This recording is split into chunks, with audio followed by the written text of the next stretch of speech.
పరశురామ్ అన్న నమస్తే. అప్సా ఐఐటీ వాడిర్రు కదా, ఒక్కసారి రిజల్ట్ ఎలా ఉన్నదో చెప్తారా? ఐఐటీ అనేది మీరు చెప్పిన కాంచాలి. అయితే ఏం చేయాలంటే మీరు ఫస్ట్ షాంపుల్ తీసుకోవడం జరిగింది. ఫస్ట్ దీన్ని యూజ్ చేసినప్పుడు షాంపుల్ తీసుకోవాలంటే అప్పుడు చెట్టు అంతా మూడు పోయినట్టు పూత లేదు. అందులో ఏం చేసామంటే కొన్ని మనం వేరే పురుగు మందు ఆ పూత రాలకుండా పురుగు మందులో కలిపి కొట్టడం జరిగింది ఫస్ట్ టైప్ లో. మళ్ళీ అందులో ఏమైందంటే 2020 నానబెట్టి డ్రిప్ వేసి అందులో 160 ml ఎకరానికి అని వేసడం జరిగింది. మళ్ళీ తర్వాత కూడా మళ్ళీ నేను డబ్బా తీసుకుని మీ దగ్గర డబ్బా తీసుకున్నా కదా, డబ్బా తీసుకున్న తర్వాత మళ్ళీ ఏంటంటే మళ్ళీ 160 ml వేసి మళ్ళీ ఒక వారం రోజుల తర్వాత మళ్ళీ ఇవ్వడం జరిగింది 2 సార్లు.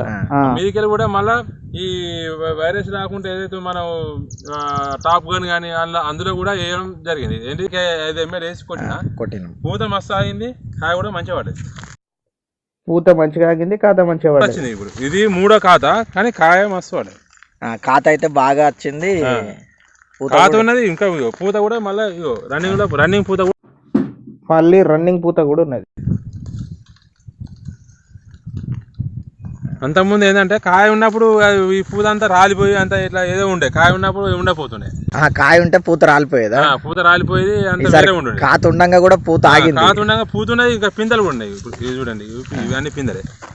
ఇట్లా ఇవి చిన్న ఇవి తెంపం ఇప్పుడు, అంటే ఓన్లీ పెద్ద తెంపుతాను. ఇవి తెంపుడు ఉండవు, ఇవి ఇంకా వేరుతాయి. ఇది కూడా ఇంకా వేరుతాయి. ఇవన్నీ పింద, ఇది పింద. ఇట్లా పింద ఉన్నది, పూత ఉన్నది, ఖాతా ఉన్నది.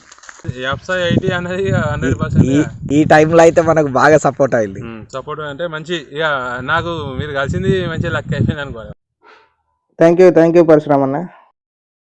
ఖాతా కూడా మస్తు ఉన్నది, కొత్త చెట్టు కూడా ఇట్లా కాయలే. ఇప్పుడు ఇది 3వ ఖాత. ఇది మంచి అంటే 3వ ఖాత అంటే ఫస్ట్ ఖాత కన్నా ఎక్కువ ఉన్నాయి, చెట్టు నిండా కాయలు ఉన్నాయి. కానీ ఖాతా మాత్రం ఎక్సలెంట్ వచ్చిందన్న,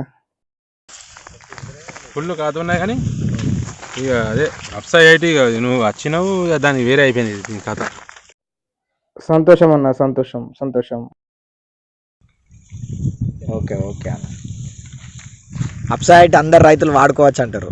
అప్సా అంటే 100% వాడుకోవచ్చు. అంటే వాస్తవానికి అందరు తెలుసు కావచ్చు, కానీ ఎవరు చెప్పరు వాస్తవానికి. ఇలా